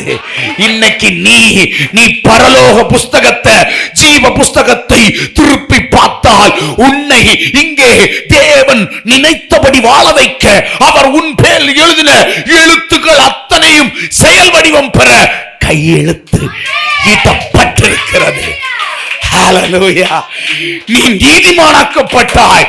நீ ரட்சிக்கப்பட்டதனால் புக்கில ஜீவ புஸ்தகத்தில் எழுதப்படவில்லை. என்னைக்கு இயேசு மரித்தாரோ அன்றைக்கு உன் பெயர் ஜீவ புஸ்தகத்தில் எழுதப்பட்டிருக்கிறது. எத்தனை பேருக்கு புரியுது? ஹல்லேலூயா. This is a power. Will. Hallelujah. This is a power, children. You are all our children of God. You are the authority people. நீ கெஞ்சி கூத்தாடி இங்க இருக்கிறதுக்கு வரல. You are the authorities. You are rule over everything. Hallelujah. இங்க இருக்கிற சகலவற்றையும் நீ ஆளுவாய். அது உன்னை ஆளாது. How many sons know about this? கர்த்தர் சொல்றாரு, நீ ஆளுவாய், உன்னை அது ஆளாது. Hallelujah. This is the Son of God. Hallelujah. Hallelujah. கிறிஸ்து இயேசுவின் இரத்தத்தை பற்றும் விசுவாசத்தினால் பலிக்கும் கிருபாதார பலியாய் அவரை எனக்காய் ஏற்படுத்தினார். Hallelujah. நமக்கிட்ட உயில் பத்திரம், நமக்கு எல்லாமே ஷார்ட்டாக செய்யணும்னு ஆசைப்படுவோம். எப்படி? ஆண்டவர் அதை விட ஷார்ட்டு, ரொம்ப சிம்பிளாக உன் கையில் அல்வா வந்திருக்கிற மாதிரி இல்லை, வாயில் அல்வா வந்திருக்கிற மாதிரி நன்மைகளை உன் வாயினால், உன் வாய் நன்மையினால் திருப்தி. ஹல்லேலூயா. கையில கூட இல்ல, அதான் சொன்னாரு, hey, kingdom of heaven is in you. உனக்குள் வந்திருக்கிறது. தேவனுடைய ராஜ்யம் சமீபமா இல்ல, தேவனுடைய ராஜ்யம் கைகளிலும் இல்ல, தேவனுடைய ராஜ்யம் உனக்குள் இருக்கிறது. Because you are the power and authorities. This is the truth. இதை விசுவாசிக்க கூடுமானால் இன்றைக்கே நீ ராஜாதி ராஜா. ஹல்லேலூயா. ஹல்லேலூயா. இதை கேட்கறதுக்கு நீ எதை வேணா கொடுக்கலாம், எதை வேணா செலவிடலாம். என்ன தன் ரத்தத்தையே கிரயமாக்கினார். தன் உடன்படிக்கையை நீ அனுபவிக்க வேண்டிய நன்மைகளை இந்த பூமியில் அனுபவிக்கும்படி தான் எழுதின எல்லா வாக்குகளையும், தான் எழுதின எல்லா ஆசீர்வாத உடன்படிக்கைகளையும் உன் வாழ்க்கையில கொண்டு வந்து பலிக்கும்படி கிறிஸ்து நியாயப்பிரமாணத்தின் முடிவாய் மாறினார். சட்டம் உனக்கு எதிராக இல்லை, இப்ப சட்டத்தை உனக்கு சாதகமாய் மாற்றிவிட்டார். ஹல்லேலூயா. எத்தனை பேருக்கு புரியுது? ஹல்லேலூயா. திருப்பி கொள்ளுங்க. ரோமர் 3ஆம் அதிகாரம், ரோமர் 4ஆம் அதிகாரம் 17 இருந்து. அநேக ஜாதிகளுக்கு உன்னை தகப்பனாக ஏற்படுத்தினேன் என்று எழுதியிருக்கிறபடி அவன் தான் விசுவாசத்தவருமாய் மரித்தோரை உயிர்ப்பித்து இல்லாதவைகளை இருக்கிறவை போல் அழைக்கிறவருமாய் இருக்கிற தேவனுக்கு முன்பாக நாம் எல்லாருக்கும் தகப்பனானான். லிசன் கவனம். 17 போடுங்க பாருங்க. அநேக ஜாதிகளுக்கு உன்னை தகப்பனாய் ஏற்படுத்தினேன் என்று எழுதினது யாரு? யாருக்கு எழுதினாரு? ஆபிரகாமுக்கு தேவன் எழுதினார் இல்லையா? யாருக்கு எழுதினாரு?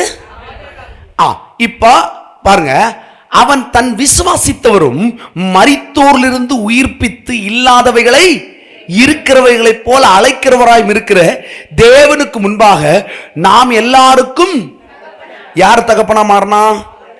ஆபிரகாம். ஏன்னா முதல்ல ஆண்டவர் யாருக்கு வாக்குத்தத்தத்தை கொடுத்தார்? ஆபிரகாமுக்கு இல்லையா? கீழே வாங்க.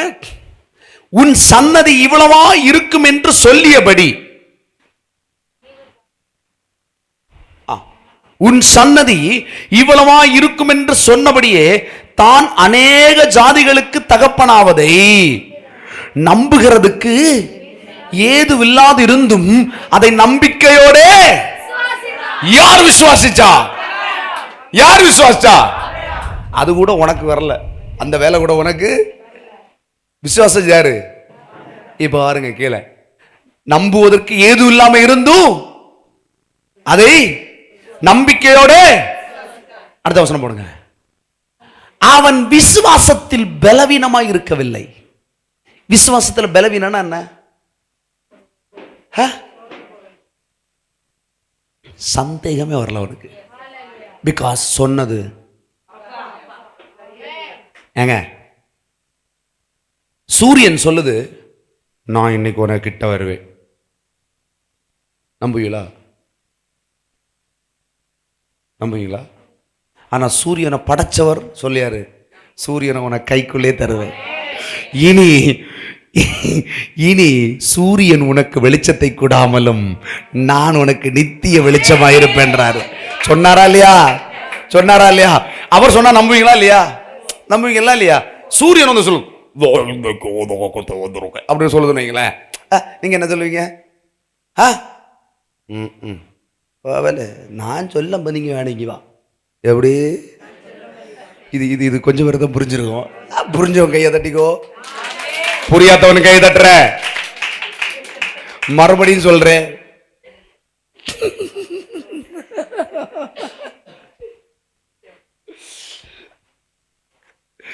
சூரியன் உங்களை பார்த்து சொல்லுது, நான் நாளைக்கு உன் வீட்டுக்கு வருவேன். அப்ப நீங்க என்ன சொல்லுவீங்க? நீ வர்றதா? அதுல இரு, நான் சொல்லும் போதுதான் நீ வரணும் அப்படின்னா நீங்க யாரு? எத்தனை பேர் புரிஞ்சுது? புரிஞ்சவன் புரிஞ்சுக்கோ, புரியாதவன் கேட்டு தெரிஞ்சுக்கோ. ஹல்லேலூயா. நிறைய பேர் சூரியன் போய் நிக்கிற, வருவியா, வெளிச்சம் தருவியா? அதனாலதான் சூரியன் சொல்லுது, தரமாட்டேன் போ. அவர்கள் சிருஷ்டியை தொழுது கும்பிட்டார்கள். நீங்களும் நானும் சிருஷ்டிகரை தொழுது கும்பிடுகிறோம். ஆனதால ruler, you are the king. Hallelujah. ராஜா சொன்னாதான் கேட்கும். ஏங்க, முதலமைச்சர் வீட்டில் இருந்துட்டு துர்கா அம்மாட்ட சொல்றாங்க. யாரு துர்கா அம்மா? யாரு?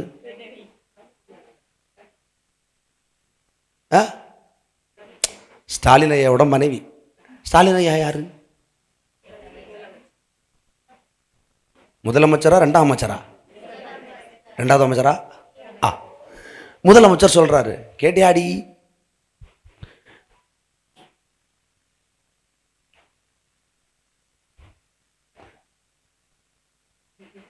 கார சட்னி நல்லா வச்சிருக்க.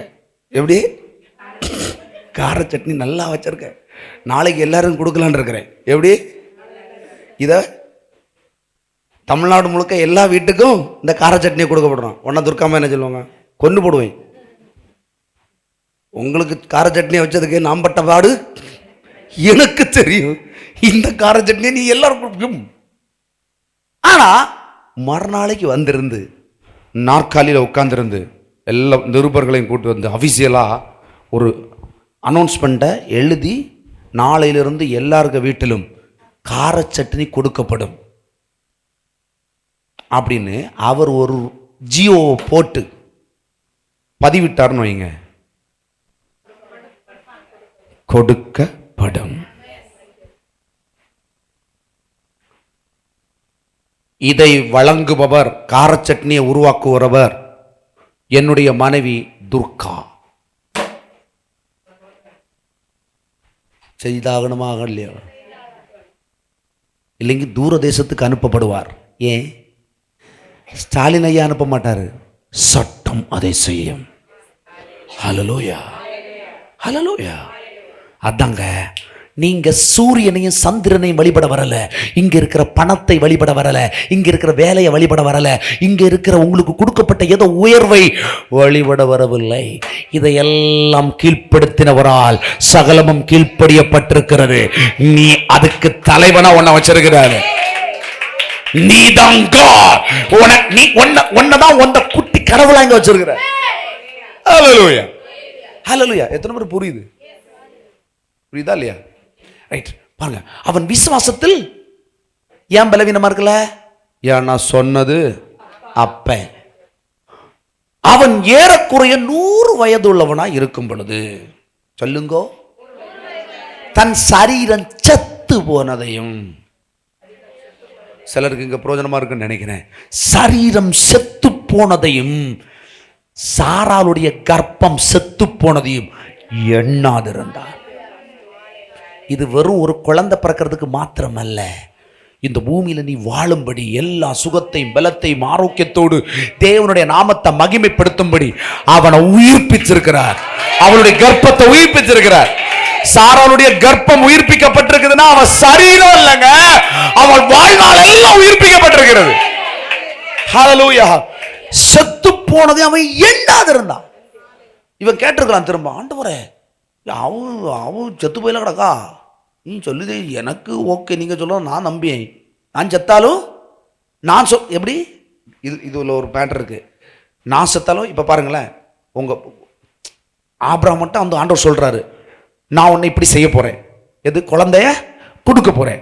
ஆனா அவன் கேட்டான்னு வச்சுக்கோங்க, சாராளுக்கு தனியா அவ கேட்கணுமே, ஆனா அதுல ஒரு மேட்டர் என்னன்னா, ஆபிரகாம் சாராளையும் சேர்த்து நம்பினான். ஏன்னா ஆபிரகாமுக்கு கொடுக்கப்பட்ட சாராள் தேவனால் கொடுக்கப்பட்டவள். நான் சொல்லட்டுமா, உனக்கு ஒரு விஷயத்தை கர்த்தர் சொன்னாருன்னா, உனக்கு தர வேண்டிய எவ்வளவு பெரிய ஆளா இருந்தாலும் அதை சொன்னது கர்த்தராய் இருக்கிறபடினால் அதை அவர் செய்து முடிப்பார். ஐயோ கடவுளே, அவன் பெரிய ஆள் ஆச்சே, அவன் சொன்னா தரமாட்டானே, நமக்கெல்லாம் இன்கிரிமெண்ட் போடுவானா, ஐயோ நீங்க என்ன சொல்லுதியா, இருக்கிறதே இழுக்கிற ஆளா இருக்க. ஏய், அவனையே இழுத்துருவேன். சட்டம் தன் கடமையை செய்யும். ஹல்லேலூயா. சர்வ வல்லவர் அந்த கடமையை செய்து முடிப்பார். ஹலோ பாருங்க, கற்பம் செத்து போனதை என்ன தெரியும், அடுத்த வருஷம் போடுங்க, கவனமா கவனிங்க. தேவனுடைய வாக்கு தத்தத்தை குறித்து அவன் அவிசுவாசமாய் சந்தேகப்படாமல் தேவன் வாக்கு தத்தம் பண்ணினதை நிறைவேற்ற வல்லவர் என்று முழு நிச்சயமாய் நம்பி தேவனை மகிமைப்படுத்தி விசுவாசத்தில், நீ எப்ப தேவனை மகிமைப்படுத்துறியோ நீ வல்லமை உள்ள ஆளா மாறிட்ட. அதான் நம்ம சொல்றோம்ல, உனக்கு இருக்குதோ இல்லையோ, இல்லாதவைகள் இருக்குன்னு வாயை திறந்து அவரை மகிமைப்படுத்த ஆரம்பிச்சுன்னு வச்சுக்கோ, இல்லாதவைகள் இருக்கிறவைகளாய் மாறும். ஹல்லேலூயா. அப்ப பாருங்க, அவன் நிச்சயமா நம்பி தேவனை நம்ம இப்ப ஆராதிக்கிறோம்ல, சபைக்கு எதுக்கு வரோம்? எதுக்கு வரோம்? ஆண்டவரே இந்நாள் வரைக்கும் காத்தீர், நன்றி ஐயா, இனிமேலும் காப்பீரே, நன்றி ஐயா. ஹல்லேலூயா. இது வந்து பாடாததுனாலதான் அங்க இருந்து ஒரே சோகா பாட்டு. ஹல்லேலூயா. பாருங்க, ஹல்லேலூயா. பாருங்க, நிச்சயம் நம்ம தேவனுடைய மகிமைப்படுத்த விசுவாசத்துல வல்லவனா. அப்ப ஆராதனை பண்ணா என்ன வரும்? விசுவாசத்துல ஸ்ட்ராங்கா மாறுவீங்க. அடுத்த வசனம் போடுங்க. ஆகையால் அது அவனுக்கு நீதி என்று எண்ணப்பட்டது. ரொம்ப கவனிங்க, எப்படிங்க? தேவனை நீ மகிமைப்படுத்தணும்னு என்ன வந்துடும்? அவனுக்கு வந்துச்சு நீதி. நீதினா என்ன? டன், சான்சன், அமௌண்ட் சான்சன், குழந்தை சான்சன் கிடைச்சாச்சு. பரலோகம் என்ன செஞ்சுட்டு கையெழுத்து, அவன் அவன் அதை ஏத்துக்கிட்டான், நீதி உண்டாயிடுச்சு. ரைட்டா? கர்த்தர் சொல்றாரு, உன்னை கோடா கோடியாய் பெருக பண்ணுவேன்னு சொல்லிட்டாரு, பிரத்யட்சமா சொல்றாரு. சொல்லவே இல்லை, சொல்லியாச்சு தானே. அப்ப நீங்க யாரா இருக்கணும்? அப்படித்தானே இருக்கணும். அதை நம்புவதற்கு ஏது இல்லா இருந்தாலும் கர்த்தர் அதை சொன்னா அதை செய்து முடிப்பார். ஆகையால் அது அவனுக்கு நீதி எண்ணப்பட்டதுல. இப்ப பாருங்களேன், இப்ப நீங்க சூப்பரா சொன்னீங்க சிஸ்டர். இப்போ கோடா கோடிய பெருவான்னு சொன்னது இந்த ஆபிரகாம் லிஸ்ட்ல இருக்கிற வாக்குத்தத்தம். இப்ப ஏன் அது நம்ம வாழ்க்கையில ஏற்கனவே டன்னா இருக்குது? கீழே வாருங்க, அடுத்த வசனம். ஆபிரகாம் விசுவாசிச்சது ஆபிரகாமுக்கு மட்டும் இல்லை, அவனுக்கு மாத்திரமல்ல நமக்காகவும் அது எழுதப்பட்டிருக்கிறது. நீ விசுவாசிக்க கூடுமானால் தேவனுடைய மகிமை இன்றைக்கே காண்பார். ஹல்லேலூயா. ஹல்லேலூயா. எத்தனை பேர் புரியுது? ஹல்லேலூயா. பாருங்க, அது அவனுக்காக எழுதியிருக்கு, நமக்கும் தான் எழுதியிருக்கு. அடுத்த வசனம் போடுங்க. நம்முடைய கர்த்தராகிய இயேசுவை மரித்தோரிலிருந்து எழுப்பினவரை விசுவாசிக்கிற நமக்கும் அப்படி எண்ணப்படும். இயேசு கிறிஸ்துவை மரித்தோரிலிருந்து எழுப்பினாரா பிதா? நம்மளுக்குள்ள இருக்கிற அவரை விசுவாசிக்கிறதுனால தான் உங்களுக்கு எனக்குள்ளே உயிர்த்தெழுதலின் ஆவி இருக்கு. அதனாலதான் உங்க வாழ்க்கையில ஏதாவது ஒரு காரியம் செத்து போயிடுச்சுன்னு வச்சுக்கோங்க. என்னது? உங்க வாழ்க்கையில சந்தோஷம் செத்து போயிருக்கலாம், சமாதானம் செத்து போயிருக்கலாம், குடும்ப வாழ்க்கை செத்து போய் கிடக்கலாம், உறவு செத்து போய் கிடக்கலாம், தாம்பத்தியம் செத்து போய் கிடக்கலாம். இது செத்து போய் கிடந்துனா கர்த்தர் சொல்றார், இயேசுவை மரித்தோரிலிருந்து எழுப்பினவரை விசுவாசிக்கிற உனக்கு அப்படியே எண்ணப்படும். உனக்கு அந்த உயிர்த்தெழுதலின் ஆவி, அந்த ஜீவனின் பலன் உனக்கு உண்டாகும். ஹல்லேலூயா. அடுத்த வசனம் பாருங்க. அவர் நம்முடைய பாவங்களுக்காய் ஒப்பு கொடுக்கப்பட்டும் நம் நீதிமான்களாக்கப்படுவதற்காய்.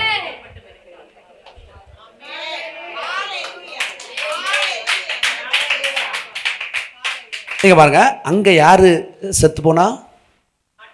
ஆட்டுக்குட்டி செத்துச்சு. இங்க யார் செத்தா? இங்க என்ன நடந்தது?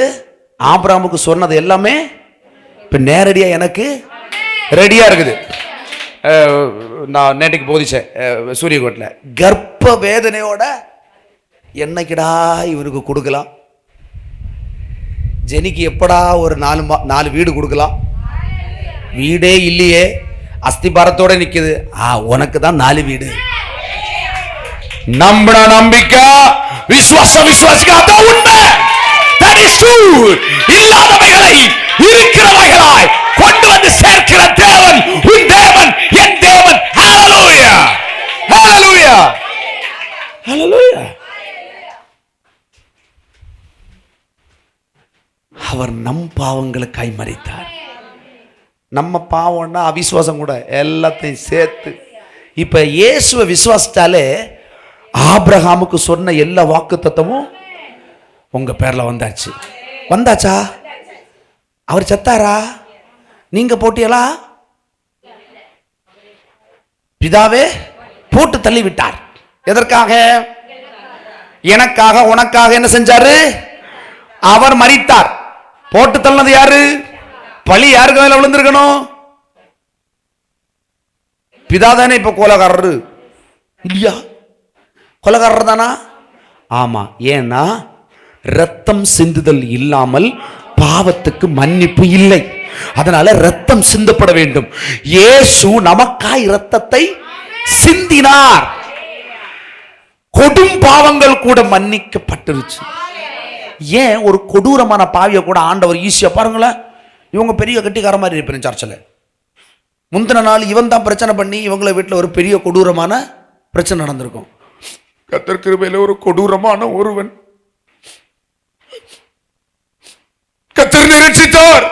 அடுத்த நாள் காலையில இவன் என்னை ரட்சித்தார்.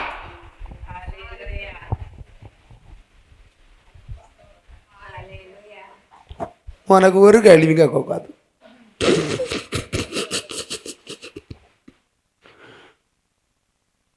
இவனை வச்சாங்கன்னா நேற்று காலத்தை சாட்சி சொல்லியே, இவன் இன்னும் காலத்தை என்னை ரட்சித்தாருன்னு சொல்லியான். எனக்கு டவுட்டாக இருக்கிறது பாஸ்டர். உனக்கு என்ன டவுட் இருந்தாலும் அவர் உனக்காக எப்படி மரித்தாரோ அவனுக்காகவும் மரித்தார், எனக்காக மரித்தார். நாளைக்கு இன்னும் நீ தப்பு செஞ்சா கூட உன்னுடைய பாவங்களை கழுவ அவருடைய நீதி வந்து நிற்கும். அவருடைய ரத்தம் உன் மேல தளிக்கப்பட்டிருக்கிறது. ஹalleluya, ஹalleluya. எத்தனை பேர் புரியுது? ஹalleluya. இங்க பாவியோ பாவமோ எல்லாம் மேட்ரு. நம்ம எல்லாரும் என்ன நினைக்கிறோம் தெரியுமா? இயேசுவை தெரிஞ்சனால பரிசுத்தமா இருக்கணும்னா இல்லைங்க, அவர் உங்களை ஏற்றுக்கொள்ள மாட்டார். உண்மைதான். ஆனா ஒரு மேட்ரு தெரியுமா? இயேசு எனக்காக மரித்ததுனால நான் தைரியமா இப்ப உள்ள வந்துடலாம். கிருபாசனத்துல தைரியமா வரலாம். ஏன்னா நீங்க இன்னைக்கோ நாளைக்கோ ரட்சிக்கப்பட்ட ஆள் அல்ல. இயேசு என்றைக்கு மரித்தாரோ அப்பவே நீ தாயின் வயிற்றுல கூட வரல. ஹalleluya. 2000 வருஷம் இங்க எத்தனை 2000 வருஷம் வயசு யாரா இருக்கீங்களா? 2024 அந்த 2000 அந்த மாதிரி வயசுல யாரும் இல்லை. ஹalleluya. இந்த சர்ச்சில் இருந்து 2025 வருஷம் இன்னி தாண்டி உயிரோட இருந்து இப்படி ஒரு பிரசங்கம் வந்து பிரசங்கிக்கணும். நீங்க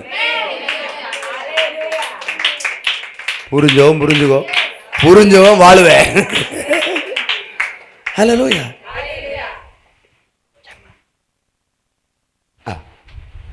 புரிஞ்சா? எத்தனை புரியுது? ரைட். அப்ப அவர் நமக்கு ஒப்பு கொடுக்கப்பட்டார். சூப்பரு.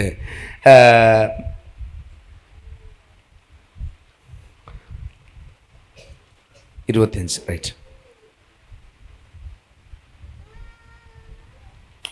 24 போடுங்க. அப்போ நம்முடைய கர்த்தராகிய இயேசுவை மரித்தோரிலிருந்து எழுப்பினவரை விசுவாசிக்கிற நமக்கும் ஆபிரகாமுக்கு சொன்ன வாக்குத்தத்தங்கள் அப்படியே என் வாழ்க்கையில பலிக்கும்படி பிதா எண்ணி விட்டார், பிதா கணக்கெடுத்து விட்டார், பிதா கையெழுத்து போட்டு விட்டார், டன் என்று சொல்லிவிட்டார். ஹல்லேலூயா, ஹல்லேலூயா. இப்ப யாரை நீங்க விசுவாசிக்கணும்? இயேசு அப்பா. ஹல்லேலூயா. எவ்வளவு பெரிய காரியம் செஞ்சிருக்கிறார். எத்தனை பேருக்கு இது புரிஞ்சுது? ஹல்லேலூயா. கடைசி ஒரு வசனம் பாருங்க, மத்தேயு 20:28. அப்படியே மனுஷகுமாரனும் ஊழியம் கொள்ளும்படி வராமல் ஊழியம் செய்யவும் அநேகரை மீட்கும் பொருளாக தம்முடைய ஜீவனை கொடுக்கவும் வந்தார் என்றார்.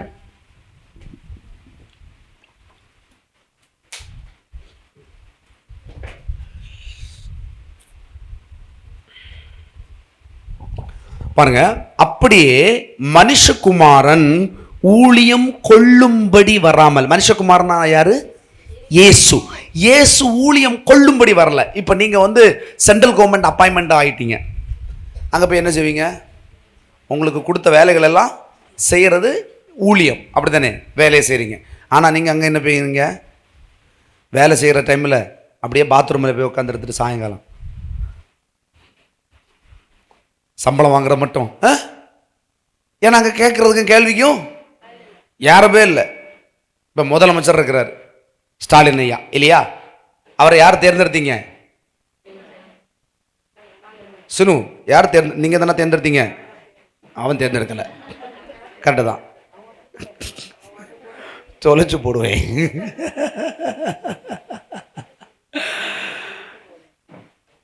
அப்போ அவரை தேர்ந்தெடுத்து எங்கே வச்சிருக்கிறோம்? முதலமைச்சர். அவர் வீட்டில் கிடந்து தூங்கிட்டே இருக்கிறாருன்னு வச்சுக்கோங்க, என்ன செய்வீங்க? அடுத்து நீங்கள் செலக்ட் பண்ணுவீங்களா? ஆனால் அவர் சொல்லாரு 5 வருஷம் தானே, நல்லா போயிருந்து உறங்கிட்டு வருவோன்னு சொல்லிட்டு உறங்கிட்டான்னு வச்சுக்கோங்க. ஆனால் அவருக்கு உறங்கலாம். எப்படி? உண்மையிலேயே அவருக்கு கொடுக்கப்பட்ட பொறுப்பு, அந்த பொறுப்பை தாண்டி ஒரு அதிகாரம் கிடையாது. ஏன்னா அது உச்சபட்ச அதிகாரம். அந்த அதிகாரத்தில் அவர் என்ன செஞ்சாலும் அவரை கேட்க முடியாது. 5 வருஷம், அந்த 5 வருஷம் அப்படியே தான் இருப்பார்னு வச்சுக்கோங்களேன், இல்லையா? இல்லை 100 வருஷத்துக்கு தேர்ந்தெடுத்தாச்சுன்னு வைங்க, 100 வருஷத்துக்கு அவர் அப்படிதான் செய்ய முடியும்னா அப்படிதான் இருக்கும். அப்படித்தானே? ஆண்டவரும் குமாரனாகிய தெய்வம் அவர் இந்த பூமிக்கு வரும்போது அவர் ராஜாதி ராஜா இல்லையா? சிங்காசனத்தில் இருந்தவர் இறங்கி வந்து ஊழியத்தை கொள்ள வராமல், இங்க வந்து எல்லாத்தையும் அனுபவிக்க வராம ஊழியம் செய்ய வந்தார். கால்களை கழுவினார், இரத்தத்தை எனக்காய் சிந்தினார். அவர் உன்னையும் என்னை மீட்கும்படி, மீட்கும் பொருளாய் தன்னை தானே ஒப்பு கொடுத்தார், ஜீவ பலியாய் ஒப்பு கொடுத்தார். இன்னைக்கு நீயும் சரி, இனி வெளியில இருக்கிற மோசமான எத்தனையோ மனுஷங்கள் அடிமைத்தனத்திற்குள்ள யாரா இருந்தாலும் அவர்களையும் தேவன் மன்னிச்சு விட்டாருங்க. இங்க சபைக்கு வந்த பிறகு மன்னிப்பு கிடையாது. ஏற்கனவே அவர்கள் மன்னிக்கப்பட்டிருக்கிறார்கள், ஏற்கனவே அவர்கள் மேல் ரத்தம் பூசப்பட்டிருக்கிறது. அப்போ ரட்சிக்கப்பட்ட உனக்கும் எனக்கும் அதிக சமீபமாயிருக்கிறது. ஹல்லேலூயா. நீ உடன்படிக்கைக்குள்ள வந்துட்ட. அவருக்கு மேலே உடன்படிக்கை இருந்தாலும் வேதம் சொல்லுது, உடன்படிக்கை செய்யப்பட்டவனுக்கு செய்யப்படாதவனுமான வித்தியாசத்தை காட்டுவது. அந்த வித்தியாசம் வேற ஒண்ணும் இல்லைங்க. கர்த்தர் உனக்காய் எல்லாவற்றையும் செய்து முடிச்சிட்டாரு. Everything is finished. சிலுவையில சொன்னார், it is done, it is finished. எல்லாம் முடிந்தது. உன்னை எதிர்க்கிற, உன்னை அதிகாரம் பண்ற பாவம், உன்னை எதிர்க்கிற எல்லா காரியத்தையும் ஆசீர்வாதம் கூட உன் காலுக்கு கீழே தான் கத்தர் வச்சார். உன்னையுமே தலைக்கு மேல வைக்கல. அவர் கீழ்ப்படுத்தினவரால் சகலமும் கீழ்ப்படிந்திருக்கிறது. மனுஷனுக்கு கீழ்ப்படுத்தாத ஒன்றுமில்லை. எல்லாவற்றையும் தேவன் நமது கால்களுக்கு கீழே கீழ்ப்படுத்தி வைத்திருக்கிறார். அதுக்கு பேர் தான் அதிகாரம். நீங்களும் நானும் அதிகாரம் உள்ள பிள்ளைகள். சர்வ வல்லவருடைய செலக்ஷன்ஸ் நம்ம. ஹல்லேலூயா. பாருங்களேன், அவர் வந்து ஜாலியா வந்துட்டு போயிருக்கலாம் அப்படின்னு அவர் மறிக்க வேண்டிய தேவை கூட இல்லை. ஆனா கடைசியில் எனக்கு முடியல, ஆனாலும் உம்முடைய சித்தம் நிறைவேறும்படி என்னை ஒப்பு கொடுக்கிறேன்னு சொன்னாரு. ஹல்லேலூயா. ஒரு மனுஷனா இந்த பூமியில வந்து மனுஷனுடைய எல்லா பாடுகளையும் ஏற்றுக்கொண்டு சிலுவையிலே அந்த கோலமாய் மரித்தார். உங்களையும் என்னையும் நித்திய நாட்களுக்கென்று மீட்கும்படி அவர் மீட்கும் பொருளாய் மரணத்தை ருசி பார்த்தார். ஒரே தரம் மரணத்தை ருசி பார்த்தார். நான் சொல்றேன், ஒரே விசுவாசம் உனக்குள் இருந்தனா கர்த்தர் உனக்கு செய்த உடன்படிக்கை எல்லாம் உன் வாழ்க்கையில இப்ப வந்திருக்கிறது. அவர் எழுதின உயிர் பத்திரம் இன்னைக்கு உன் வாழ்க்கையில பலிக்கும். நீ எஸ்னா எஸ்னோ, நீ வானா வா, நீ போனா போ, எதை சொன்னாலும் நீ செய்வதெல்லாம் வாய்க்கும். உன் காரியம் ஜெயமாய் முடியும். கர்த்தர் உன் பட்சத்தில் இருக்கிறபடினா, அவர் உன் பேர்ல எழுதின எழுத்து ரத்தத்தினால் ஆன உடன்படிக்கை இருக்கிறபடினா நீ ஜெயிக்கிறாய். நீ ஏற்கனவே ஜெயிச்சிட்ட. உன் வாழ்க்கையில தோல்விக்கு இடமே இல்லை. ஹalleluya, ஹalleluya. கர்த்தர் பெரியவர். What a God is. எவ்வளவு பெரிய தேவன் அவர். ஹalleluya. எத்தனை பேர் சந்தோஷம். ஒருவேளை நீங்க ஏதோ ஒரு வாழ்க்கையில குறைவுள்ளவர்களா இருக்கலாம், பலவீனமா இருக்கலாம், உங்களுக்கு தேவைகள் நிறைய இருக்கலாம், உங்களுக்கு விருப்பங்கள் இருக்கலாம். கர்த்தர் உங்க விருப்பத்தை கூட நிறைவேற்ற மாட்டேன். கர்த்தர் சொல்றாரு, காக்கா குருவியை பாடுறா, அது எனக்கு ஒண்ணுமே தர்றதில்ல, அதை நான் போஷிக்கிறேன். நீ என் பிள்ளை, நான் உன்னை ஏன் போஷிக்க மாட்டேன்? நீ மீனை கேட்ட நான் மீனை தரமாட்டேனோ? பாம்பையா கொடுப்பேன்? ஏய், நீ அப்பத்தை கேட்ட உனக்கு நான் கல்லையா தருவேன்? அப்பத்தை தருவேன். கேளுங்கள், அப்பொழுது உங்களுக்கு கொடுக்கப்படும். அமுக்கி குறுக்கி கடிந்து விழும்படி மடியில மனுஷரை கொண்டு நான் கொட்டுவேன். கர்த்தர் காரியங்களை ஜெயமாய் முடிய பண்ணுவார். உன் தேவைகள் இயற்கைக்கு அப்பாற்பட்டு, சூழலுக்கு அப்பாற்பட்டு தேவன் எழுதின வாக்கின்படி நிரப்பப்படும்.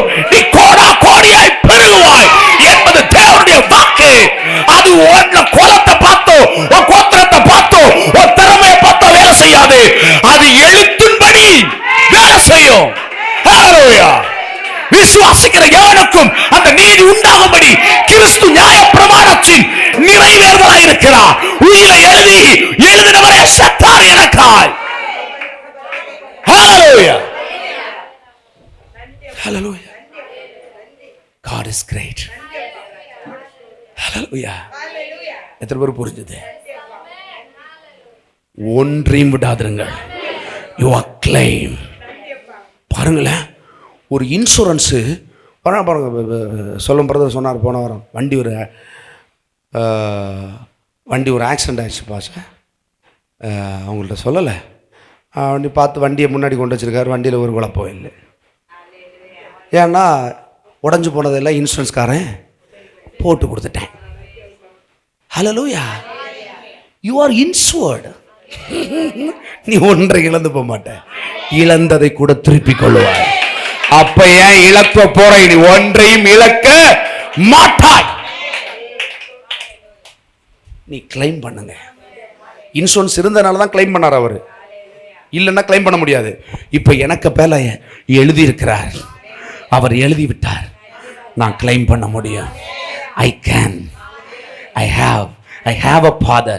எனக்கு அப்பா இருக்கிறார், எனக்கு சொத்து இருக்குது, எனக்கு சுகம் இருக்குது, எனக்கு எல்லா வளமும் இந்த பூமியில வாழும்படி, செழித்திருக்கும்படி, பெருகும்படி, கனி கொடுக்கும்படி, உயர்ந்திருக்கும்படி, உன்னதமான அடைக்கலத்துல என்னை கர்த்தர் மகிமையாய் தங்கி இருக்க பண்ணி இருக்கிறார். ஒருவேளை உங்க வாழ்க்கையில ஒரு குறைவு இருக்குமானா அந்த குறைவு போய் கர்த்தர் சொல்ற நிஜம் எது தெரியுமா? அவர் உன் பேர்ல எழுதின எழுத்து. உன்னை வாழ வைக்காமல் நான் தலையாய். கர்த்தரது வார்த்தையின் மூலமாக உங்களை ஆசீர்வதிப்பாராக. அவர் எழுந்திருக்கலாம்.